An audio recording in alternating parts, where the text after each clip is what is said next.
गांव में कई दिनों से घने बादल मंडरा रहे थे। यह वही मौसम था जब खेतों में पकी हुई फसल काटकर घर लाई जाती है। गांव के लोग खुश थे। इस बार की पैदावार सचमुच अच्छी दिख रही थी। चौपाल पर बैठे किसान बातें कर रहे थे। भाई, इस बार की फसल से तो साहूकार का कर्ज पूरा उतार दूंगा। और मैं अपनी टूटी झोपड़ी की मरम्मत करवाऊंगा। बस भगवान बारिश ना आने दे तो सबका भला होगा।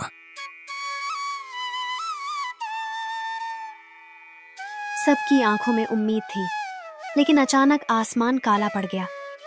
बिजली की गर्जना हुई और मूसलाधार बारिश शुरू हो गई। पहले दिन सबने सोचा, ठीक है, 2-4 दिन की बारिश से कुछ नुकसान नहीं होगा, पर बारिश रुकने का नाम ही नहीं ले रही थी। पके खेत धीरे धीरे पानी में डूबते चले गए। गांव वालों की मेहनत बहकर नालियों में चली गई। जहां सुनहरी फसल लहलहाती थी, अब सिर्फ पानी का समंदर था। हे भगवान, इस बार तो हमारी सारी उम्मीदें डूब गईं। अब कर्ज कैसे चुकाऊंगा?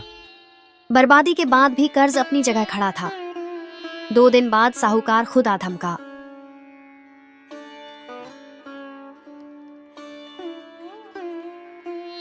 रामू, जो उधार लिया था अब उसका हिसाब चुकाओ। साहूकार जी, फसल तो पानी में बह गई, थोड़ा समय दीजिए। मैं 2 दिन देता हूँ, नहीं तो जमीन मेरी समझो। रामू के हाथ पैर ढीले पड़ गए। उसकी आंखों में आंसू भर आए, लेकिन कुछ कहने की हिम्मत नहीं हुई। क्या हुआ? इतने उदास क्यों बैठे हो? 2 दिन का वक्त है। अगर साहूकार के पैसे न दिए तो जमीन छिन जाएगी। रामू चुपचाप दीवार को देखता रहा। वक्त बीता और पैसे का इंतजाम न हो सका। आखिरकार मजबूर होकर रामू ने अपनी जमीन साहूकार को सौंप दी। साहूकार ने कागजों पर दस्तखत करते हुए कहा, देखा कर्ज न चुकाने का अंजाम। रामू चुपचाप वहां से चला गया। उसके कदम भारी थे, दिल टूटा हुआ और आंखें भरी हुईं। अब उसके सामने बस एक ही रास्ता था, जंगल से लकड़ी काटकर बेचना। रामू अपनी जमीन खोने के बाद रोज जंगल जाता। कभी गीली लकड़ियां काटता, कभी सूखी डालियां इकट्ठी करता। थोड़े पैसे मिलते तो घर का चूल्हा जलता, नहीं तो सब भूखे ही सो जाते।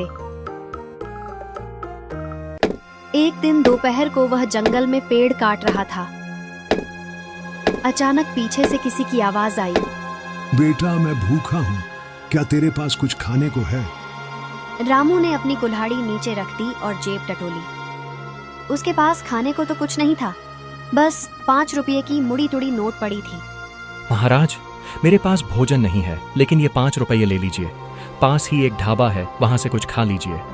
साधु की आंखें चमक उठी। बेटा, तूने खुद भूखा रहते हुए भी मेरी मदद की। तेरी यह दया व्यर्थ नहीं जाएगी। सुन, इस जंगल में एक अद्भुत बाजार लगता है। वहां हर चीज सस्ती मिलती है, पर उसका रास्ता सिर्फ नेक दिल इंसानों को दिखता है। यह कहकर साधु मुस्कुराए और धीरे धीरे जंगल की गहराई में चले गए। रामू वहीं खड़ा रह गया, दिल में जिज्ञासा और चेहरे पर हैरानी लिए। रात भर उसे नींद नहीं आई। क्या सच में कोई ऐसा बाजार है या ये सिर्फ सपना था? लेकिन अगले दिन उसने हिम्मत जुटाई और अकेला जंगल की ओर निकल पड़ा। घंटों भटकने के बाद अचानक उसे पेड़ों के बीच से अजीब सी रोशनी दिखी। साथ ही भीड़ भाड़ और शोरगुल की आवाजें भी सुनाई दी। रामू ने साहस किया और उस दिशा में बढ़ा। जैसे ही वह आगे बढ़ा, उसकी आंखें आश्चर्य से फैल गईं। जंगल के बीचों बीच एक रहस्यमयी बाजार सजा था। रंग बिरंगे झंडे, लकड़ी की दुकानें, टिमटिमाती लालटेनों की रोशनी और हर जगह लोग सामान बेचते बोलते हुए। रामू कांपते कदमों से एक दुकान के पास गया। भाई, यहाँ अनाज कितने में मिलता है? जो चाहे ले लो, हर बोरी सिर्फ 1 रुपये की। रामू को यकीन ही नहीं हुआ।